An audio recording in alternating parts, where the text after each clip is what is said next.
everybody to Bedbug TV. I'm your host, Jeff White. And in today's episode, I wanted to talk to you guys about a very sensitive subject, and that is bedbugs in schools. Unfortunately, we've been seeing a lot of news reports about bedbugs starting to be brought into schools and then a bedbug being found in that school somewhere. And obviously this topic creates a lot of panic amongst parents. Because, their student is going to a school that bedbugs were found in. Of course, bedbugs feed on blood. And that's the last thing that a parent wants their student being subjected to when they go to school. And so, as I said, this is a very sensitive subject. And I wanted to talk about a few issues with bedbugs being introduced into schools, and then talk to you about a few things that you can do at home to hopefully prevent bedbugs from being brought in if, say, a bedbug is found in the school that you send your child to. Okay. So the first thing I want to mention is that, yes, bedbugs are unfortunately starting to be found in some schools, but at this point it does not appear to be that common of an occurrence. Meaning that, you got to think about bedbugs, and that a few things have to happen in order for a bug to be brought into a school. First off, one of the students has to have a problem at their house. That problem or bug then needs to walk onto their backpack or personal belongings or clothes for that matter, and then that student needs to transport it into the school, and then the bug needs to walk off of them inside the school. And so at this point it doesn't appear that it's that common. Now obviously there's no set data on that where they say that it isn't that common, but from news reports and talking to different experts, we don't think it happens that commonly. In addition to that, there's really two types of situations that can occur. The first of which is that, as I said, a bug is brought in, it walks off, say, the child's backpack, and now you have a bug, one single bug inside that school. Somebody finds it and says, oh my god, I found a bed bug in the school. But the big question is, was it just a single bug, and now that that bug was found, is the problem more or less taken care of, or was it a reproducing infestation? If it was a single bug, you might want to do a few proactive inspections, see what's going on inside that school. But if you don't find any reproducing infestation, there may not be much of a concern. Obviously, the student who brought the bug in, the parents of that student need to take care of the issue back at the house, but you may not have a problem necessarily with the school itself. The second situation is where you actually have a reproducing infestation, where there's actual multiple bugs inside the school. They are appearing to feed on the students and then unfortunately possibly reproducing inside that school. That's a much more severe situation where now you're going to need to take some sort of corrective measures inside that school to get rid of or eliminate those bed bugs. And that is a topic that I'm not going to go into today because it is a very complicated subject where, there are a lot of laws now in many states where you can't just go into a school and start applying pesticides because a bug was found.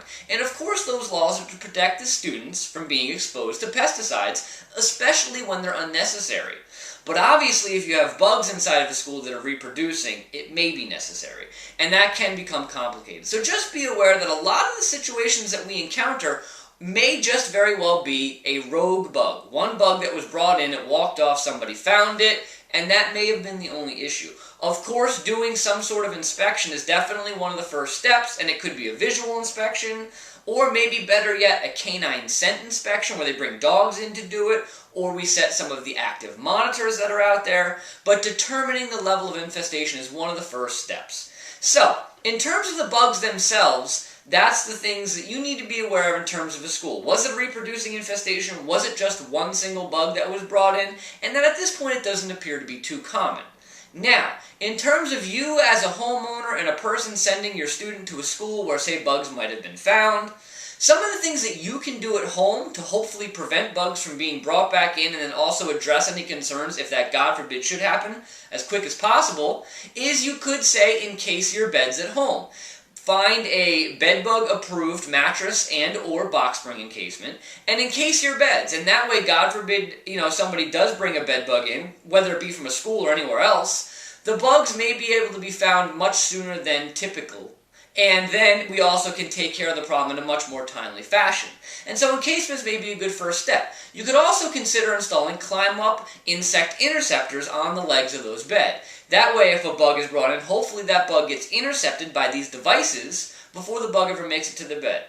And the last suggestion that I have could be maybe one of the most important or most, applicable to this situation is a pack-type portable heating unit. A pack-type portable heating unit is a small suitcase-sized heating unit that you can place different belongings in, heat them up, and hopefully eliminate any bed bugs associated with them. So say now a bug is found in your, child's school, and his or her backpack is a concern for you. You don't want them bringing the backpack back with bugs on it. Well, you could take that backpack when they come home from school and put it in this heating unit and heat it up. The dryer may work as well, but with the dryer you probably have to take everything out of the bag. With a pack-type portable heating unit, you could take the entire bag with everything in it. Obviously, you don't want to put things in there that melt, but everything in it, put it in the pack-type portable heating unit and heat it all up and take care of hopefully all the issues at once. And so a pack-type portable heating unit could definitely be one of the better solutions to any concerns that you have about bugs being brought in. If you're interested in any of the products that I mentioned, you can view past episodes that we filmed here at Bedbug TV on these different things. The Climb-Up Insect Interceptor, the portable heating unit, encasements, all of those episodes are out there. Please go watch those episodes and learn more on those different things. And those are some things you can do to hopefully prevent bugs from being brought into the home, and if they do make it in, identify them as quick as possible.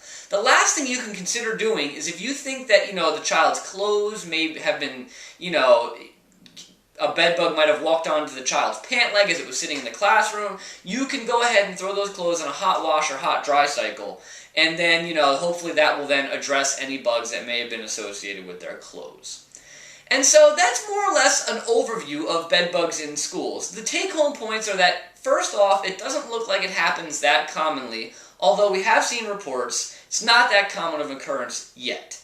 There are also some things that you can do to hopefully prevent bugs from being brought in and address them as soon as possible, and we talked about those things. And remember, there are really two big questions in regards to the bugs in the schools. Was it a single bug that was brought in, or is it a reproducing infestation? And again, that's going to be on the school to determine, but those are the big questions. If it was just a single bug, there may be a lot less of a concern than if it is a reproducing infestation. Alright, if you have any questions on the topic, remember jeff.white@bedbugcentral.com. Email me any questions. I'd be happy to answer them, and I hope to see everybody soon enough.